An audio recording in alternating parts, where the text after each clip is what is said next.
BJP इस बार पिछले लोकसभा चुनाव में हारी सीटों पर फोकस कर रही है। इसी के तहत बीजेपी की नजरें लालगंज लोकसभा सीट पर है। सोमवार को बसपा सांसद संगीता आजाद बीजेपी में शामिल हो गई हैं। बीजेपी इस बार लोकसभा चुनाव में 400 के पार स्लोगन को पूरा करने के लिए अपनी रणनीति के तहत काम कर रही है। अगर यूपी की बात करें तो बीजेपी वेस्ट यूपी में जयंत चौधरी को शामिल करके जाट लैंड को साध लिया है। पिछली बार वेस्ट यूपी की 27 सीटों पर बीजेपी को 19 पर जीत मिली थी, जबकि सपा बसपा गठबंधन को 8 सीटें मिली थी। वहीं बीजेपी 2019 में हारी सीटों पर इस बार जीत दर्ज करने में जुट गई है। इसमें से एक सीट लालगंज भी है, जिस पर बीजेपी को हार मिली थी। लालगंज लोकसभा सीट से बसपा की सांसद संगीता आजाद ने जीत दर्ज की थी। उन्होंने बीजेपी की नीलम सोनकर को 1.5 लाख वोटों के अंतर से हराया था। सोमवार को संगीता आजाद ने बसपा का साथ छोड़कर बीजेपी ज्वाइन कर ली, तो वह लालगंज सुरक्षित सीट से 2019 में जीती थी।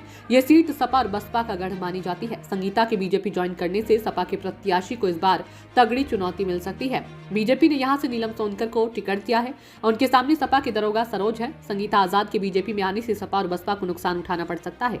संगीता आजाद के बीजेपी में शामिल होने से न सिर्फ लालगंज बल्कि पूर्वांचल की सियासत में इसका असर पड़ेगा। पूर्वांचल में संगीता को दलितों का बड़ा चेहरा माना जाता है। उनके ससुर गांधी आजाद पूर्वांचल की राजनीति में अपनी अलग पहचान रखते हैं। संगीता आजाद के पति अरिमर्दन आजाद भी बसपा के टिकट पर लालगंज से विधायक रह चुके हैं। उनकी सास भी 2 बार जिला पंचायत अध्यक्ष रह चुकी हैं।